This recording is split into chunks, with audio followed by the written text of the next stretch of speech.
Celui-ci en direction de la route d'Avignon.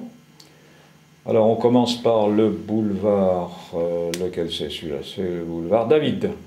Le boulevard David avec ici comme repère la pointe de Saint-Laurent, qu'on retrouve bien caché ici. D'accord. Avec des bâtiments nouveaux, notamment ici la maison Reynaud-Plins, qui était un assez gros huilier à Salon, qui a d'ailleurs écrit un bouquin sur Nostradamus bien avant la guerre.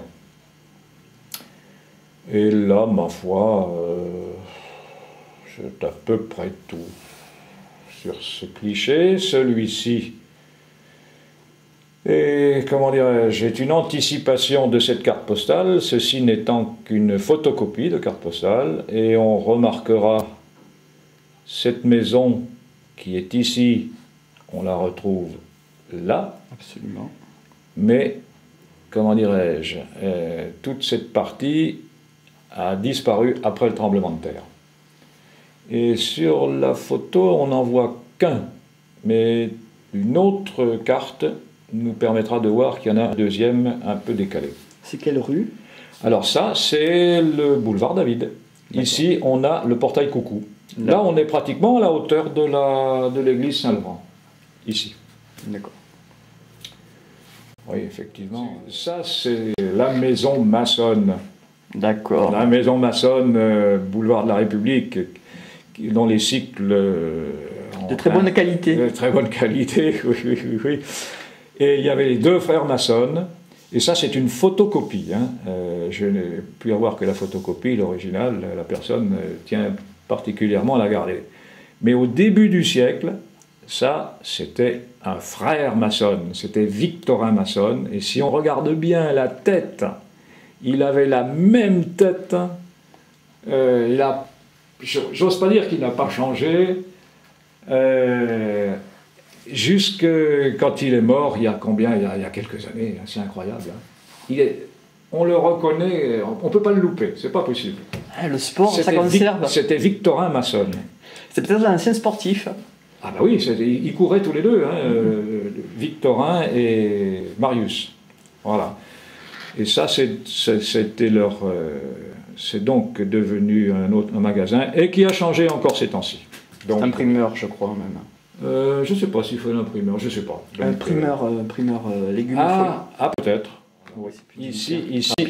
Alors ici, voici trois provençales au puits, avec ici comme repère l'église Saint-Laurent. Là, on la retrouve coloriée, c'est pas intéressant. Mais par contre, pour retrouver le même puits, ce puits, il a fallu chercher. Parce que c'est pas évident, c'est enfermé.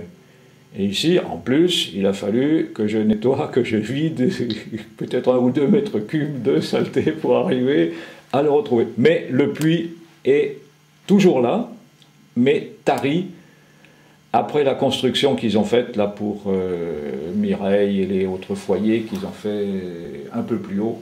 Ils ont travaillé à la mine et depuis cette époque, le puits est tari. Ça se localise où exactement? En bas de Mirecro.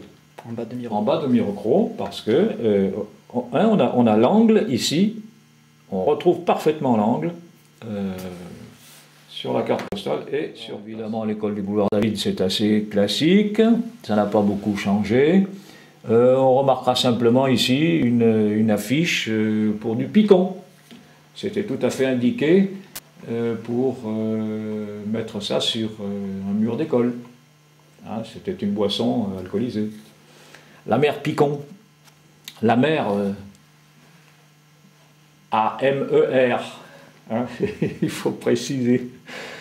Donc là, bon, on n'a rien vu. Et voilà le lavoir aussi, où les deux femmes se sont fait écraser après le tremblement de terre. Ici, une photo assez classique. Bah,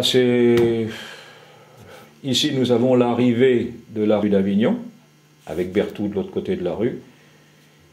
Ici, maintenant, un restaurant vietnamien. le Front National ici, qui a disparu. Et le boulevard qui a disparu d'ailleurs depuis relativement peu de temps, et l'école du boulevard David. Avec ici, et il y avait ici un lavoir. C'est le fameux lavoir où ont péri 2 femmes quelques mois après le tremblement de terre. Le toit du lavoir s'est effondré et sans prévenir, sans rien, et les 2 morts qu'il y a eu au tremblement de terre à Salon, c'était deux pauvres femmes qui avaient des gamines handicapées, enfin bon bref, tout pour plaire. Nous avons ici, alors ça c'est pris depuis au-dessus de Mircro,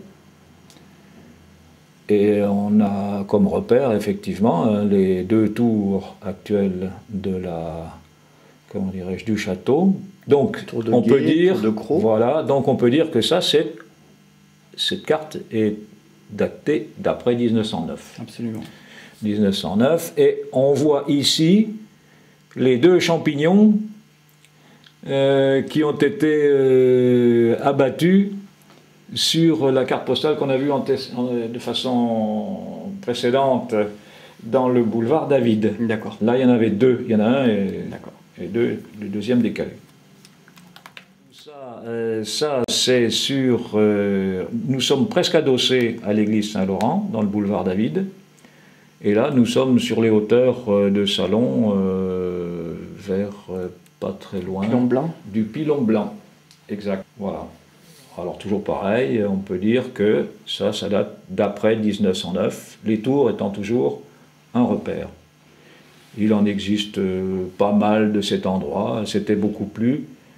Ici, c'était comment dirais-je, un arceau qui permettait le passage de l'eau d'arrosage. Donc il se situe ici. Il se situe ici, voilà. D'accord. On passe à la page suivante. On passe à la page suivante. Et on dit... Les 3 photos du bas. Les 3 photos du bas. Eh bien, les 3 photos du bas. Ici, nous avons simplement une cour de l'usine Gounel, Marius, qui se situe actuellement à l'emplacement des gigantesques bâtiments du Nostradamus, boulevard Ledru-Rollin. Et à l'époque, on disait, quand on parlait de quelqu'un de riche, on disait riche comme Gounel à Salon. Ici, nous avons une vue de la rue du 14 juillet. C'est la rue dans laquelle était encore au XXe siècle la parcelle sur laquelle un cordier fabriquait ses cordes. Elle était située. Alors la collégiale Saint-Laurent, la collégiale Saint-Laurent sous tous ses angles. On remarquera un petit détail. Ici, c'est donc après réfection du séisme de 1909, et on voit actuellement encore l'ancienne partie qui n'a pas été reconstruite. Hein? Là, c'est l'ancienne partie encore du clocher. Là, c'est l'ancienne partie du clocher qu'ils ont récupérée. Et c'est là qui est la partie refaite. D'accord. Là où sont abritées les reliques de Nostradamus, entre autres. Oui, qui ont été transportés du couvent qui était vers le Cordeliers, Cordeliers, voilà, c'est ça. Qui est un restaurant, on peut manger, on peut apprécier un peu la chapelle des Cordeliers, et maintenant ces reliques à Nostradamus sont à la collégiale Saint-Laurent. Oui. Collégiale Saint-Laurent, oui. On va peut-être voir, il y a une carte postale de ça, je crois. Un ancien cimetière, alors, l'ancien le square Jean 23 qui était un ancien cimetière. Oui, c'est un ancien cimetière, et dès qu'on fait des travaux, on trouve des os, et même les gamins qui sont dans l'école à côté de la présentation, bien de temps en temps, ils jouent aux osselets, mais pas pour rire, avec des osselets. C'est comme ça, hein, on n'y peut rien. Ah, nous avons le monolithe à Saint-Laurent. Alors voilà, Saint-Laurent. Un seul bloc. Un seul bloc.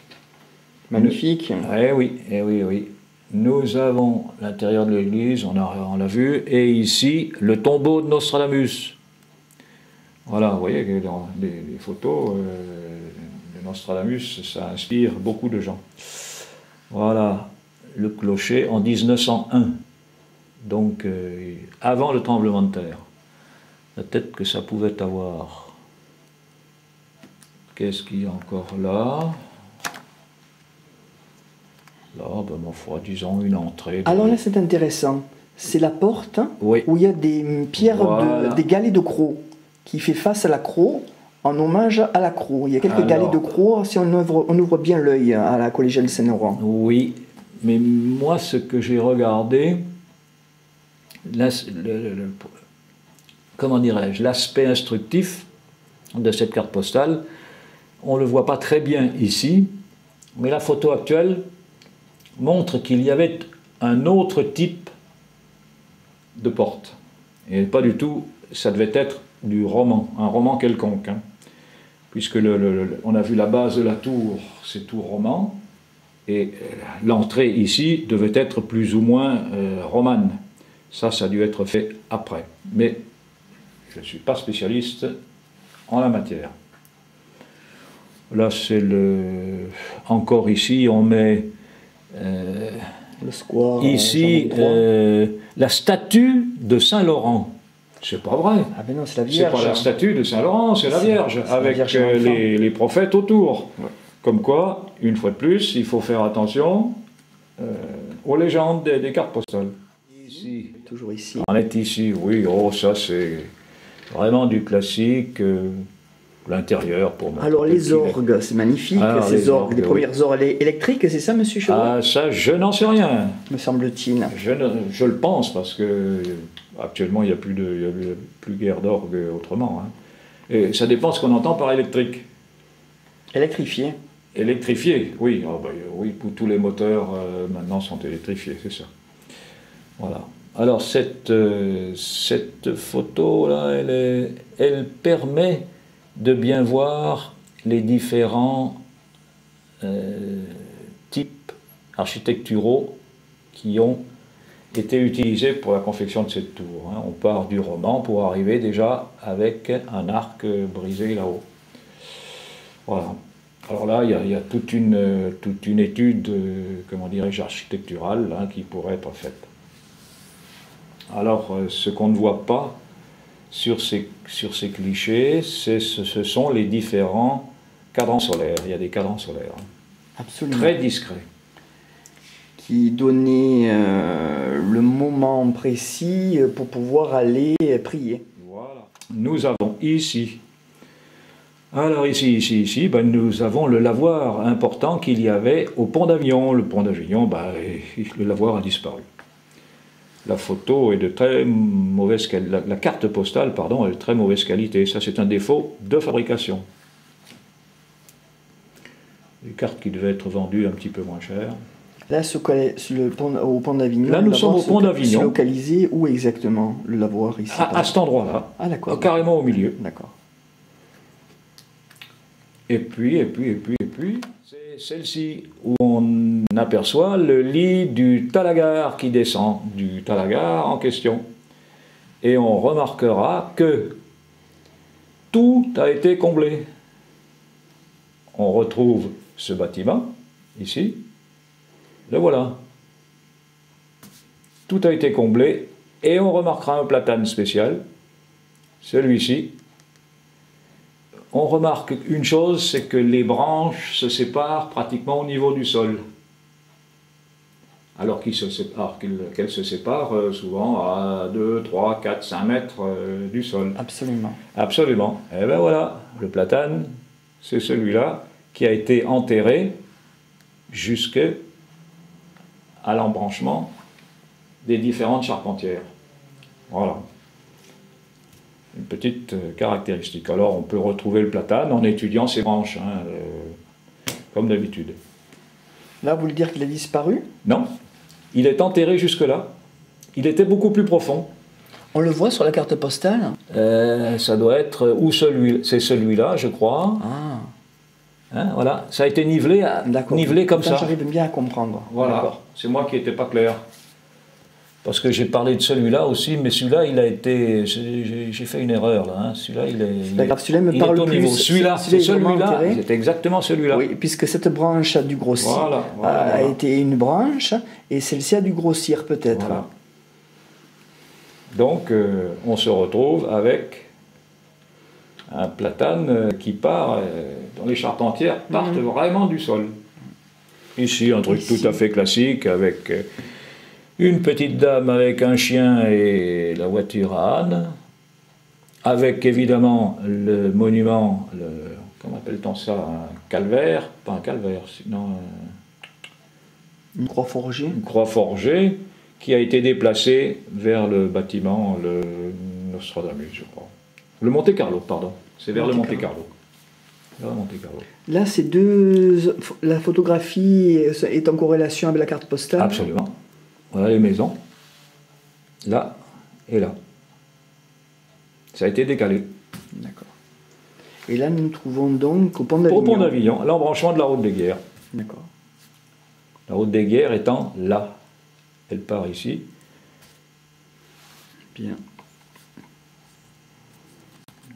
Photos du bas. Les deux photos du bas, ben c'est le château de Richebois. Donc, des différences, il n'y en a pratiquement pas. Hein, on retrouve tout. L'ancienne maison de campagne l'ancienne maison du bailli de Suffren. Suffren. Voilà, le marquis des Aubes. La grande discothèque de salon de Provence, entre guillemets. Oui. Voilà.